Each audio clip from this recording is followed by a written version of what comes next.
Hello মুনিরা বেগম। কি কি বলতেছো তুমি?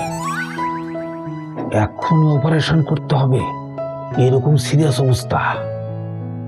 কত লাগবে? 2 লাখ টাকা? আচ্ছা তুমি টেনশন করো না, আমি আসতেছি, আল্লাহ ভরসা। ভাই আর বললেন না স্যার, টাকা পয়সা থাকলেও যে মানুষের জীবনের সুখ শান্তি বলে একটা জিনিস এটা থাকে না, তার জলজান্ত প্রমাণ হইতেছে আমি স্যার। দুঃখের কথা কি বলবো স্যার, আমার একমাত্র মায়া গত 2 মাস যাবৎ হসপিটালের বেডে মৃত্যুর সাথে পাঞ্জা লড়তেছে। তার পেটের মধ্যে নাকি পাথর স্যার, এক্ষুনি অপারেশন করতে হবে, তাছাড়া নাকি ব্লাস্ট হয়ে যাবে। খুব চিন্তায় আছি স্যার আমার। এখন তো ব্যাংক কাভার না, টাকা পয়সা লাগবে, আমার তবু যেতে হবে স্যার। আপনার কত টাকা লাগবে এখন ভাই? স্যার বললো তো 2 লক্ষ টাকা, এত টাকা আমার কাছে নাই, আমার এখন যাইতে হবে স্যার, ছেড়ে দেন স্যার। শোনেন ভাই, আপনার লগে এত বড় একটা টাকার কাজ করতে যাচ্ছি, আপনার বিপদে যদি আমি হেল্প করতে না পারি তাহলে তো আমি নিজেরও ক্ষমা করতে পারবো না। হাজার হোক আমিও তো মানুষ। আমার কাছে আপনি যে 50,000 টাকা দিছিলেন সেইটা মনে করেন ইনটেক আছে, আর ঘরের থেকে আমি জানিছিলাম এখানেও সব মিলে জিলে যা আছে রেস্ট অফ দেম 1,20,000-21,000 টাকার মতো।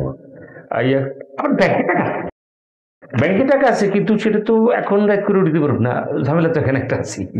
আপনার মতো ব্যাংকে অবশ্য আমার অত টাকা নাই স্যার, মিথ্যা বলবো না, তবে 8-10 লাখ টাকা আমারও সবসময় থাকে স্যার। না, এটা দিয়ে কাম চলে যাবো, আল্লাহর মধ্যে শুরু করেন। স্যার আমি কি দেখলাম স্যার, আপনার কথা শুই না আমার চোখে তো পানি এসে গেল স্যার। আপনার মতো মানুষ হয় না স্যার, আপনি এত বড় একজন অফিসার হইয়া আমার মতো সামান্য একজনের নিজের ভাই মনে করে এই উপকারটা করতেছেন স্যার। আমি সারা জীবন কৃতজ্ঞ থাকবো স্যার। তবে একটা কথা স্যার, আমি সব টাকা নিয়ে যেতে পারবো না। আপনার খালি হাতে যাবেন এটাও আমার ভালো দেখায় না স্যার। এই 50,000 টাকা আপনি রাখেন স্যার, এটা রাখেন স্যার। আপনি খালি হাতে আপনি যাবেন স্যার, এটা হয় না স্যার। আমার আত্মীয় পরিজনের কাছ থেকে আমি বাকিটা ম্যানেজ করে নেবো স্যার। বাইরে আপনি তো এই টাকাটা কালকে রেজিস্ট্রির সময় দিতে পারতেন, তাই না? এখন তো আর কি দরকার ছিল? স্যার আপনি আর একটা কথা বলবেন না স্যার, আপনি মানুষ না স্যার, ফেরেশতা। তবে আপনারা আমার মায়ের জন্য একটু দোয়া করবেন। অবশ্যই দোয়া করবো, অবশ্যই দোয়া করবো। বাইরে আপনি দৌড় দেন। আসসালামু আলাইকুম। জি জি জি। কিরকম আবেগ শেষ হইতেছে না, দেখ আমি হসপিটালে অবস্থাটা খুব ভালো, টাকা নিয়ে অবশ্যই দিলাম। দেখ আমার খালি হাত থাকবো, ঠিক আছে, নিতে পারছে না। এই মানুষগুলো যদি পৃথিবীতে আরো 1.5-2 লাখ থাকতে বেশি, পৃথিবীতে সংসার নেই, বিশেষ করে আঙ্গ এলাকায় 1,000 দোকান ছিল।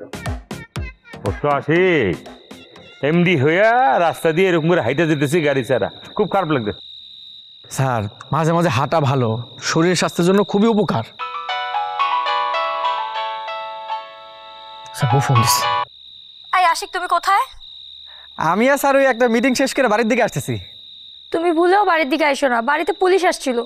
তোমার যে বাইক দিছে ওটা নাকি চোরাই বাইক। তোমাকে ধরার জন্য কিন্তু পুলিশ এখন রাস্তায় লুকায় থাকতে পারে। স্যার বাড়িতে তো পুলিশ আসছে, আমরা স্যার যে বাইকটাতে চড়ি সেটা নাকি চোরাই বাইক, এই কারণে পুলিশ বাড়িতে আসছে আমাদের ধরতে। আরে তোমার না কি কম চড়াই দাঁতগুলো ফেলা দেওয়া উচিত, তুমি কেন চোরাই ব্যাগ কিনতে গেলা? স্যার আমি চোরাই বাইক কিনতে গেছি নাকি? আমি ঠিক আছে আমি বাইক কিনতে গেছি, কিন্তু আপনিও তো কেনার সময় ছিলেন, আপনি কাগজপত্র চেক করবেন না?